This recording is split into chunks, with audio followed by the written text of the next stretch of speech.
2005ರಲ್ಲಿ ಪಾವಗಡದಲ್ಲಾದಂತಹ ಒಂದು ಬ್ಲಾಸ್ಟ್ನ ಮೇರೆಗೆ ಈಗ ಆ ಬ್ಲಾಸ್ಟ್ಗೆ ಕಾರಣರಾದಂತಹ ನಕ್ಸಲೇಟ್ಗಳು ಈಗ ರೆಡ್ ಹ್ಯಾಂಡ್ ಆಗಿ ಸಿಕ್ಕಿಬಿದ್ದಿದ್ದಾರೆ. ಇದ್ರ ಬಗ್ಗೆ ಒಂದು ಬ್ರೇಕಿಂಗ್ ಇದೆ ನೋಡಿ.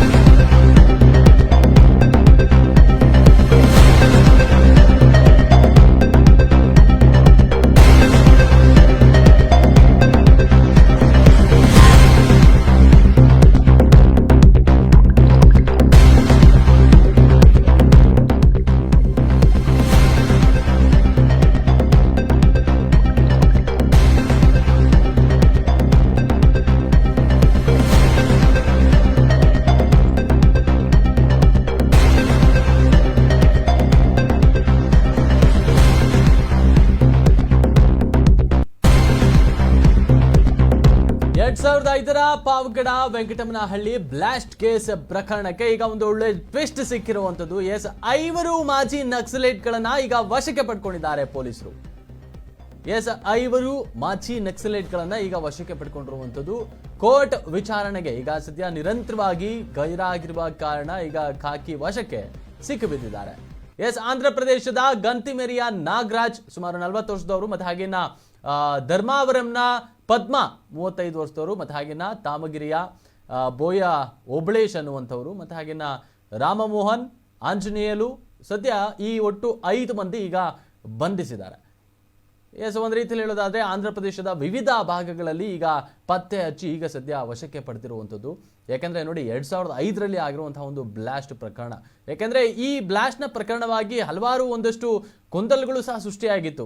ಇದು ಮೋಸ್ಟ್ಲಿ ಯಾರಾದ್ರೂ ಉಗ್ರಗಾಮಿಗಳ ಒಂದು ದತ್ತಾಂಶ ಇರ್ಬೋದಾ, ಮತ್ತೆ ಹಾಗೆ ಅವರ ಒಂದು ಏನಾದ್ರೂ ಪಿತೂರಿ ಇರ್ಬೋದಾ, ಇಲ್ಲೇನಾದ್ರೂ ಪಾವಗಡದಲ್ಲಿ ಹೊರಗಿನವರು ಯಾರಾದ್ರೂ ಬಂದು ಅದುಕೊಂಡಿದ್ದಾರಾ ಅನ್ನುವಂತಹ ಪ್ರಶ್ನೆಗಳು ಸಹ ಬಹಳಷ್ಟು ಚರ್ಚೆಗೆ ಈಡಾಗಿತ್ತು. ಮತ್ತೆ ಹಾಗೆ ಒಂದಷ್ಟು ಅನುಮಾನಗಳನ್ನು ಸಹ ಹುಟ್ಟು ಹಾಕಿದಂಥ ಸಂದರ್ಭ ಅದು 2005ರಲ್ಲಿ ವೆಂಕಟಮ್ಮನಹಳ್ಳಿಯಲ್ಲಿ ಬಾಂಬ್ ಬ್ಲಾಸ್ಟ್ ಆದಂಥ ಸಂದರ್ಭದಲ್ಲಿ ಯಾವುದೇ ರೀತಿಯ ಅಂತ ತೀರಾ ಒಂದು ಪ್ರಾಣಹಾನಿಗಳು ಸಂಭವಿಸಲಿಲ್ಲ. ಆದರೆ ಪಾವಗಡ ತಾಲೂಕಿನ ವೆಂಕಟಮ್ಮನಹಳ್ಳಿ ನಡೆದಂತಹ ಒಂದು ಬಾಂಬ್ ಬ್ಲಾಸ್ಟ್ ಆ ಒಂದು ಪ್ರಕರಣಕ್ಕೆ ಒಟ್ಟು 16 ಜನರ ವಿರುದ್ಧ ಕೇಸ್ ಸಹ ದಾಖಲಾಗಿರುತ್ತೆ.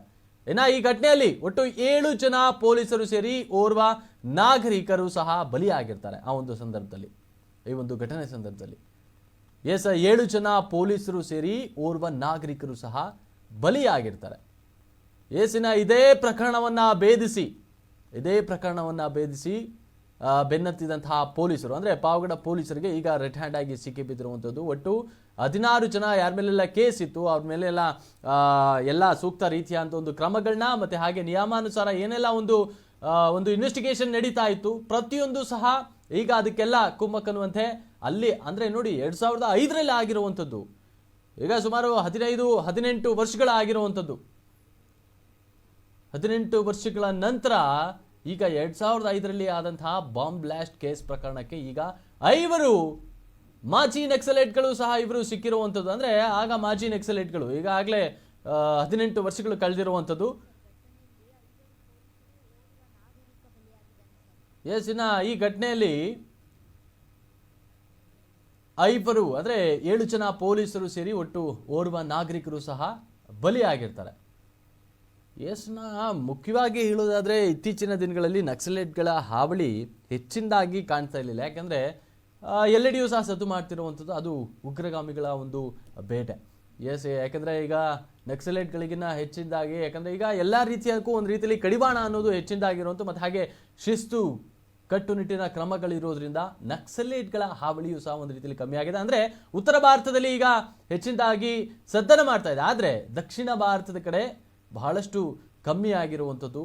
ಮತ್ತೆ ಹಾಗೆ ಅದೇ ರೀತಿಯಾಗಿ 2005ರಲ್ಲಿ ಪಾವಗಡದಲ್ಲಿ ನಡೆದಂತಹ ಒಂದು ಘಟನೆಯಿಂದಾಗಿ ಒಟ್ಟು 7 ಜನ ಪೊಲೀಸರು ಸೇರಿ ಓರ್ವ ನಾಗರಿಕರು ಸಹ ಬಲಿಯಾಗಿರ್ತಾರೆ. ಇಡೀ ಕರ್ನಾಟಕ ರಾಜ್ಯಾದ್ಯಂತ ಅಷ್ಟೇ ಅಲ್ಲ ದೇಶದಾದ್ಯಂತ ಇದು ಬಹಳಷ್ಟು ಸದ್ದು ಮಾಡಿತ್ತು. ಮತ್ತೊಮ್ಮೆ ಇಲ್ಲಿ ಕರ್ನಾಟಕ ಪ್ರಾಂತ್ಯದಲ್ಲಿ ಈ ರೀತಿಯಾದಂತಹ ಒಂದು ಯಾಕೆಂದ್ರೆ ಆಗ ವೀರಪ್ಪನವರು ಯಾವಾಗ ಒಂದು ಸದ್ದನ್ನು ಮಾಡುತ್ತಿದ್ದಂಥ ಸಂದರ್ಭದಲ್ಲಿ ಬಹಳಷ್ಟು ಭಯಾನಕ ಒಂದು ಸಂಗತಿಗಳನ್ನ, ಭಯಾನಕ ಒಂದು ಸನ್ನಿವೇಶಗಳನ್ನ ಸೃಷ್ಟಿ ಮಾಡಿದಂಥ ಸಂದರ್ಭ ಮತ್ತೊಮ್ಮೆ ಇಲ್ಲಿಂದ ಕ್ರಿಯೇಟ್ ಆಗ್ತಿದ್ಯಾ ಅನ್ನುವಂತಹ ಬಹಳಷ್ಟು ಚರ್ಚೆಗಳು ಗ್ರಾಸ ಆಗ್ತಿದ್ದಂಥ ಸಂದರ್ಭ ಅದು. ಎಸ್ನ ಅದೇ ರೀತಿಯಾಗಿ ಇದ್ರ ಬಗ್ಗೆ ಮತ್ತಷ್ಟು ಮಾಹಿತಿಯನ್ನ ನೀಡಲಿಕ್ಕೆ ನಮ್ಮ ಪಾವಗಡದ ಪ್ರತಿನಿಧಿ ಇಮ್ರಾನುಲ್ಲಾ ಸಂಪರ್ಕದಲ್ಲಿದ್ದರು. ಅವನ್ನ ಮಾತಾಡ್ಸೋಣ. ಇಮ್ರಾನ್ ಅವರೇ, ಹೇಳಿ, ಏನಾಯ್ತು ಈ ಒಂದು 2005ರ ಒಂದು ಪ್ರಕರಣಕ್ಕೆ ಈಗ ಒಂದು ತಿರುವು ಸಿಕ್ಕಿರುವಂತದ್ದು? ಹಾಗಾದ್ರೆ ಈ 5 ಮಂದಿ ನಕ್ಸಲೈಟ್ಗಳು ಅಷ್ಟೇನಾ ಈ ಒಂದು ಕೇಸ್ಗೆ ಸಂಬಂಧಿತರು, ಮತ್ತೆ ಬೇರೆ ಇನ್ಯಾರಾದ್ರೂ ಮತ್ತೆ ತೀವ್ರವಾಗಿ ತನಿಖೆನ ನಡೆಸ್ತಾ ಇದ್ದಾರಾ? ಪಾವಡ ಅಂತಂದ್ರೆ ಬಹಳಷ್ಟು ಹೆಸರುವಾಸಿಯಾದಂತಹ ತಾಲೂಕು. ಅವಾಗೆಲ್ಲ ಮೊದಲು ನಕ್ಸಲ್ ಅಂತ ಇದ್ರು, ರೂಬಿ ಅಂತ ಹೇಳ್ಬಿಟ್ಟು ಬರ ಹಿಂಗೆ ಹೆಸರಲ್ಲಿ, ಅದರಲ್ಲೂ ಒಂದು ನಕ್ಸಲ್ ಪೀಡಿತ ಹಾಗೂ ತಿರ್ಗಾ ಒಂದು ವೆಂಕಟನಹಳ್ಳಿ ಒಂದು ಕರ್ಮಕಾಂಡದ ಬಗ್ಗೆ ಒಂದು ಹೆಸರುವಾಸಿ, ರಾಷ್ಟ್ರೀಯ ಮಟ್ಟದಲ್ಲಿ ಒಂದು ಹೆಸರುವಾಸವಾಗಿತ್ತು. ಅದಂತ ನಂತರ ಈಗ ಅದರಲ್ಲಿ ತಲೆಮರೆಸಿಕೊಂಡಂತಹ ಆ ಒಂದು ವೇಳೆಯಲ್ಲಿ ನಡೆದಂತಹ ಘಟನೆಯಲ್ಲಿ 7 ಜನ ಪೊಲೀಸರು, ಒಬ್ಬರು ಬಸ್ ಕ್ಲೀನರ್ ಪ್ರಕರಣದಲ್ಲಿ ಇವರು ತಲೆಮರೆಸಿಕೊಂಡಂತಹ ವಿಚಾರಣೆ ಅಂಗವಾಗಿ ನಿನ್ನೆ ಅವರಿಗೆ ಬಂದಿಸಿ ಬಹಳ ಸೆಷನ್ ಕೋರ್ಟ್ಗೆ ಒಂದು ಅವರಿಗೆ ತನಿಖೆಗೆ ಇದು ಮಾಡಿದ್ದಾರೆ ಪೊಲೀಸರು. ಈಗ ಇನ್ನೊಂದು ವಿಚಾರ ಹೇಳೋದಾದ್ರೆ, ಈಗ 2005ರ ನಂತರ ಮತ್ತೊಮ್ಮೆ ಏನಾದ್ರೂ ಈ ಒಂದು ಪಾವಗಡ ಪಾವಗಡ ಪ್ರಾಂತ್ಯದಲ್ಲಿ ಅಲ್ಲಿ ಏನಾದ್ರು ಮತ್ತೊಮ್ಮೆ ನಕ್ಸಲೈಟ್ಗಳ ಹಾವಳಿ ಏನಾದ್ರು ಹೆಚ್ಚಾಗಿದ್ದಂಥದ್ದು, ಆತರ ಏನಾದ್ರು ಮತ್ತೊಮ್ಮೆ ಸನ್ನಿವೇಶಗಳು ನಡೆದಿದ್ವಾ?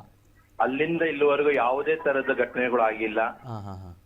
ತಿರ್ಗಾ ಕೆಲವೊಂದು ನಕ್ಸಲರು ಸರ್ಕಾರಕ್ಕ ಒಂದು ಸರೆಂಡರ್ ಆಗಿದ್ರು. ಅವ್ರಿಗೆಲ್ಲ ಸರ್ಕಾರದಿಂದ ಕೆಲವೊಂದು ಮೂಲಭೂತ ಸೌಕರ್ಯ ತಗೊಂಡು ಅವರದೇ ಆದ ಒಂದು ಜೀವನ, ಅವರ ಹೆಂಡತಿ ಮಕ್ಕಳ ಜೊತೆ ಜೀವನ ಕಳೀತಾ ಇದ್ದಾರೆ.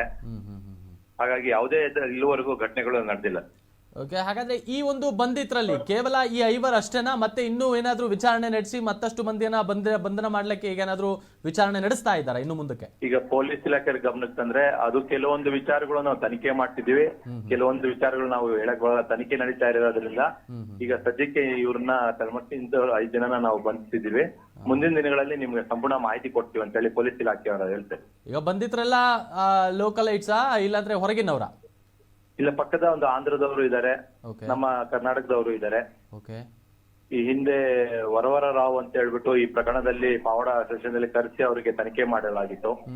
ಹಿಂದೆ ಗದ್ದಾರ್ ಎಂಬುದಾಗಿ ಅವರೊಬ್ಬ ಹಿರಿಯ ನಕ್ಸಲೈಟ್, ಅವ್ರನ್ನೂ ಕರೆಸಿ ಇಲ್ಲಿ ಕೋರ್ಟಿಗೆ ಪ್ರೊಡ್ಯೂಸ್ ಮಾಡಿದಂತ ಸಮಯದಲ್ಲಿ ಕೆಲವೊಂದು ವಿಚಾರಗಳು ಅವರು ಸಹ ತಿಳಿಸಿದ್ದಾರೆ.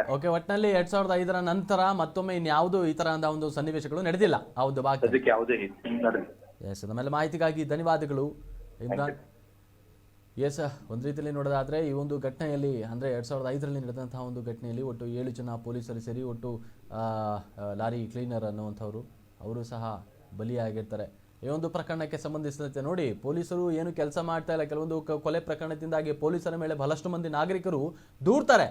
ಏನ್ ಕೆಲಸ ಮಾಡ್ತಾ ಇದ್ದಾರೆ ಇವರು ಪೊಲೀಸರು, ಏನು ಸಹ ಯಾವುದೇ ರೀತಿಯಾದಂತಹ ಕೆಲಸ ಕಾರ್ಯಗಳನ್ನ ಮಾಡ್ತಿಲ್ಲ ಅಂತ. ನೋಡಿ, 2005ರಲ್ಲಿ ಆಗಿರುವಂತಹ ನಕ್ಸಲೈಟ್ಗಳನ್ನ, ಮಾಜಿ ನಕ್ಸಲೈಟ್ಗಳಂತ ಈಗ ಹಿಡಿದು ಪ್ರಕರಣಕ್ಕೆ ಮತ್ತಷ್ಟು ತಿರುವನ್ನ ಪಡ್ಕೊಂಡಿರುವಂಥದ್ದು. ಒಂದು ರೀತಿಯಲ್ಲಿ ಹೇಳೋದಾದ್ರೆ, ನಾಗರಿಕರಿಗೆ ಎಲ್ಲೋ ಒಂದು ಕಡೆ ತಕ್ಕ ನ್ಯಾಯ ಒದಗಿಸ್ಲಿಕ್ಕೆ ಅವರು ತಮ್ಮ ಪರಿಶ್ರಮವನ್ನ ಯಾವುದೇ ಕಾರಣಕ್ಕೂ ಕೈ ಬಿಡೋದಿಲ್ಲ ಅನ್ನೋದಕ್ಕೆ ಇದು ಮತ್ತೊಂದು ನಿದರ್ಶನ ಅಂತಾನೆ ಹೇಳ್ಬೋದು.